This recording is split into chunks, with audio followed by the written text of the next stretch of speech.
31 killed as gas leak causes explosion in two-story building at BBQ Restaurant in Ningxia. Middle finger movement. Mainland netizens employ new tactics to evade the CCP censorship. Internal infighting intensifies within CCP. Police force also bears the consequences. Following Beijing and Guangzhou, monkeypox cases reported in multiple cities in China. Tourists in Xinjiang encounter avalanche, eliciting screams of shock. It's all covered in today's China Truths.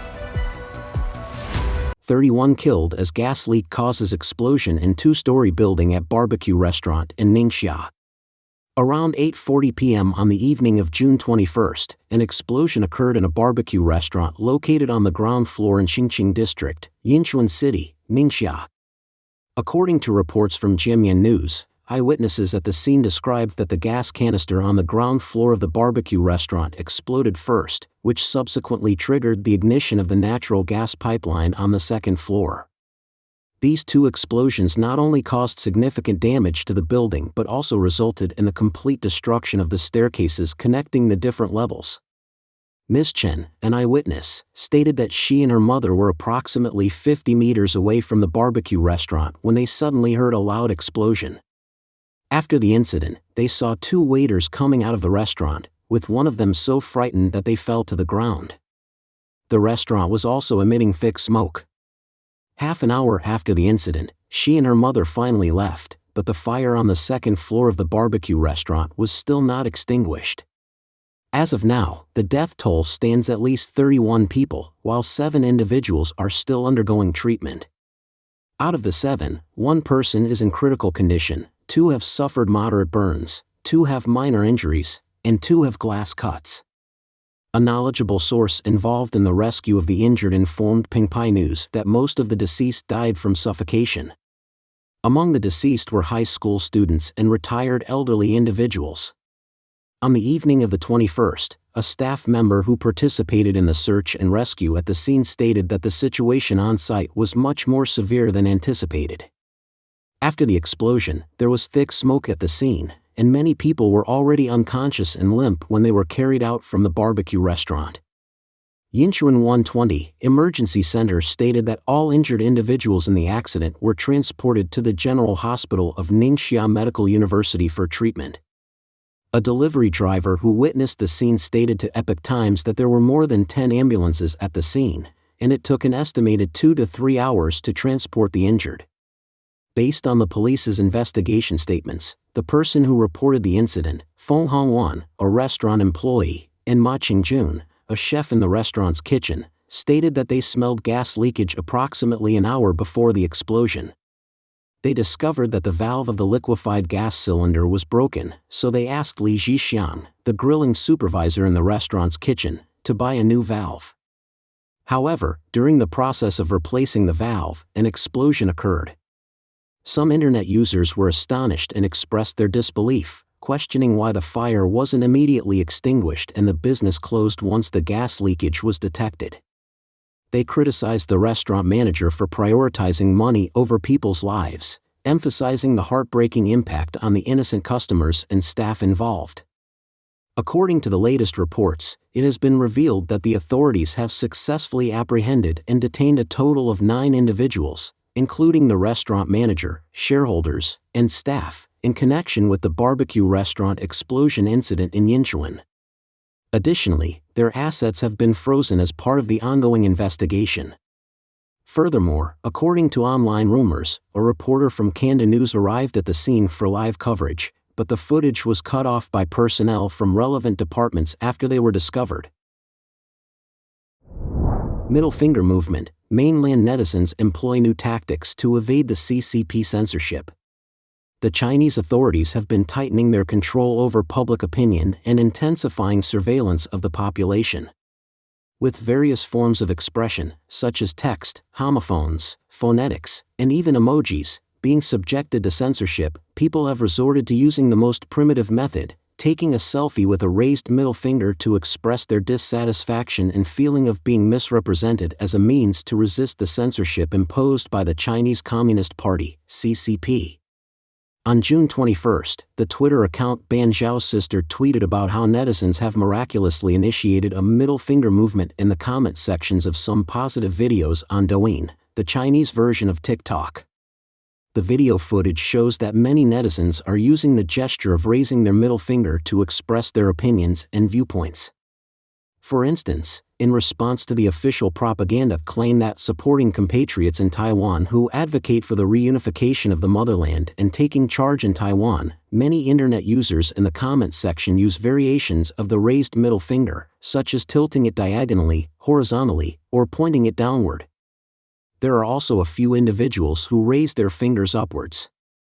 Many people are unaware of the exact meaning behind the raised middle finger gesture, causing concern among parents who are now troubled by their children learning about it from their classmates. According to a report by Tushio News on June 9, Ms. Zhang, a parent in Yantai, Shandong, complained about the use of the middle finger design in children's clothing, which was deemed harmful to children. She expressed her strong disapproval of the design, considering its negative impact on children, and returned the clothing. However, numerous internet users have praised this form of protest and described it as the middle finger revolution. Some likened it to the Chinese version of the movie A Silent Voice.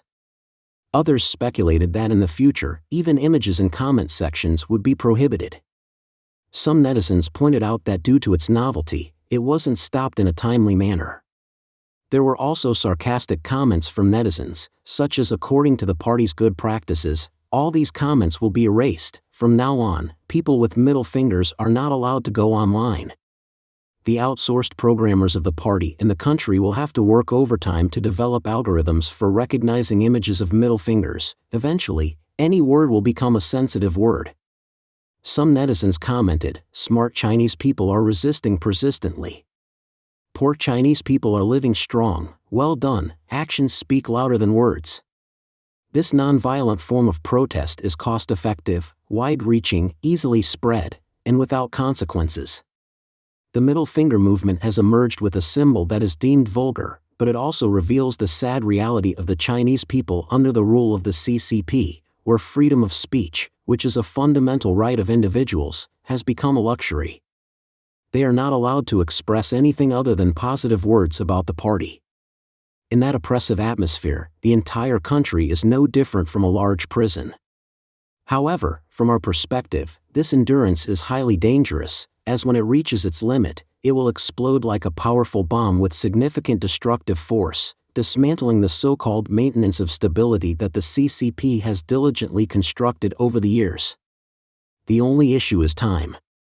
Internal infighting intensifies within CCP, police force also bears the consequences. Since 1989, the CCP has enticed the Chinese people to relinquish their political demands by offering economic benefits and has established the legitimacy of the Communist Party's regime based on economic growth. However, after the impact of the zero-COVID policy over the past 3 years, the Chinese economy has been on the verge of collapse. Recently, it has been revealed that even the CCP system is facing internal turmoil, to the extent that even the police force is being forced to retire early. Lin Xingliang, a Fujian native currently residing in the Netherlands, recently disclosed to Epoch Times that the Communist Party is implementing institutional reforms and streamlining of the armed forces and government. According to his knowledge, many police officers are being forced into early retirement before reaching retirement age, with the aim of shifting the burden of their pensions onto the social security system and relieving the financial burden on the CCP. This internal turmoil has generated significant contradictions. Lin Xingliang also mentioned that in some places, local governments are canceling grid stations and redistributing grid workers, with some being assigned to street offices or neighborhood committees to perform the same duties, while others are being excluded. Since 2016, the CCP has implemented grid management nationwide, dividing grassroots communities into grids for the purpose of surveillance, with each grid being overseen by a grid worker. Similar to the police system, grid stations are crucial pillars for maintaining the CCP's regime. However, due to the CCP's economic peril, these tools of local authoritarianism are being abandoned first. Lin Xingliang said that similar phenomena of layoffs and streamlining exist in all sectors. He stated that the involution of the common people is a form of internal consumption, but the true involution lies within the CCP system, which is brutal and referred to as an invisible war. The CCP often uses political struggles to describe it, but in reality, some situations do not meet the criteria of political struggles, and involution is a more accurate term. The involution within the CCP system is not easily visible to the public. One reason is the CCP's information blockade, and another reason is the unwritten rules within the CCP that prohibit such matters from being disclosed to the public. It is like tigers fighting each other without informing the sheep. After the fight, the tigers turn around and eat the sheep. Ms. Ren, a former Mainland educator, also expressed that the CCP system is currently experiencing involution. Many people in her organization have a mentality of lying flat, but they cannot truly do so. They are forced to be involved, and they feel particularly uncomfortable. She gave an example of the party secretary in her organization being exceptionally enthusiastic, which has led to a doubling of work tasks and increased complexity, but in reality, efficiency has decreased. She stated that many people do not have job security, and even civil servants have faced widespread salary cuts. However, they still need wages to repay car loans, mortgages, and credit card debts, so they have no choice but to work. When the central government announced institutional reforms for central state agencies during the National People's Congress in March this year, some observers joked that if personnel within the system were laid off and lost their jobs, they might rebel or lead an uprising, similar to the historical figure Li Zicheng. According to Wikipedia, during the late Ming Dynasty, the government faced financial difficulties and struggled to address various challenges such as economic problems, environmental issues, and widespread diseases like smallpox and possibly the plague, which greatly affected the rural population. In 1639, an epidemic, later known as the Chongqing Great Plague, broke out in the Yangtze region and quickly spread throughout the northern parts of the country. The already existing social discontent was further exacerbated by famine and drought, leading to significant uprisings among the peasant population in northern China, starting from 1628, with the province of Shaanxi becoming the epicenter of the rebellion. During this period, Li Zicheng emerged as one of the key leaders in the peasant uprisings. In 1644, he successfully overthrew the Ming dynasty and briefly ruled over northern China as the Yongchang emperor of the short-lived Shun dynasty before his death a year later. Following Beijing and Guangzhou, monkeypox cases reported in multiple cities in China. Following the outbreak of monkeypox cases in Beijing and Guangzhou in early June, there has been a significant increase in monkeypox cases in various parts of mainland China. However, the official notification from the CCP has not been seen. On June 20th, a notice circulated on Chinese social media platform Weibo. Netizens claimed that yesterday afternoon, a head nurse from a hospital in Shenyang reminded everyone in the workgroup to study the Monkeypox Prevention and Control Guidelines 2022. This aims to standardize our city's emergency response capabilities for monkeypox outbreaks. A netizen posted, according to the notification from the National Health Commission, as of today, there have been 25 cases of monkeypox in Guangdong, 23 cases in Beijing, and 5 cases in Jiangsu, 1 in Suzhou, 2 in Changzhou, and 2 in Wuxi. According to a report by Xinhua News Agency on June 20th, multiple channels establish monkeypox monitoring and early warning systems, focusing on prevention among key populations. The report states that continuous risk assessment and timely reporting will be conducted, and the next step is to strengthen health education for key populations, promote prevention measures, and ensure timely medical treatment. There was also a netizen who shared a notice from the Medical Affairs Department about training for the diagnosis and treatment of monkeypox patients, scheduled for the afternoon of June 21st. Facing this situation, the public is concerned that the CCP may handle monkeypox in a similar manner to how they dealt with COVID-19, by deleting posts and covering up information. There are also netizens who suspect, are all the Weibo posts about monkeypox being deleted now, and dozens of cases? Prior on June 15, a netizen whose location showed as Shandong uploaded a picture wearing a white isolation suit, stating, "I never expected that, 6 months later, I would once again be wearing this protective suit. This time it's not because of COVID-19, but because of monkeypox." Some netizens also reported cases of monkeypox infection in their respective areas.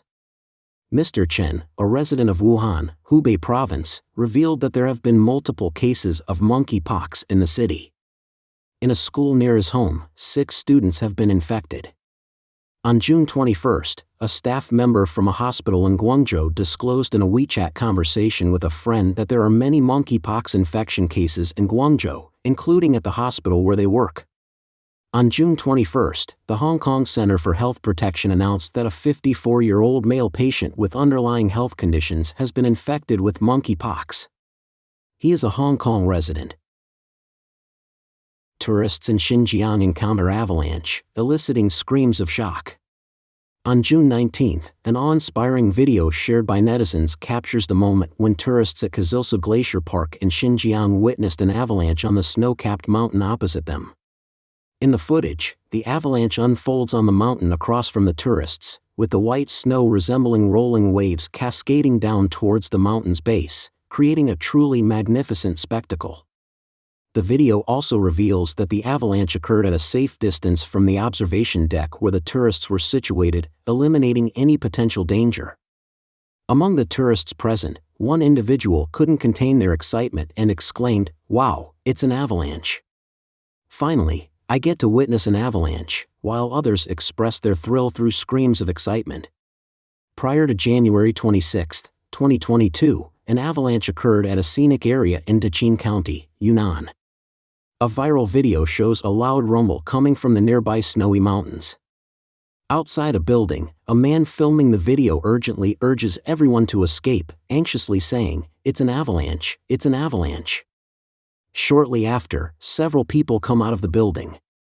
A woman says she wants to go back to get her bag, but a man hastily dissuades her, saying, "Why do you need a bag? Just go, let's go." The video footage shows several tourists quickly fleeing, with an overwhelming surge of snow waves chasing closely behind them. The rolling snow waves rush forward, instantly covering the trees and buildings at the foot of the mountain.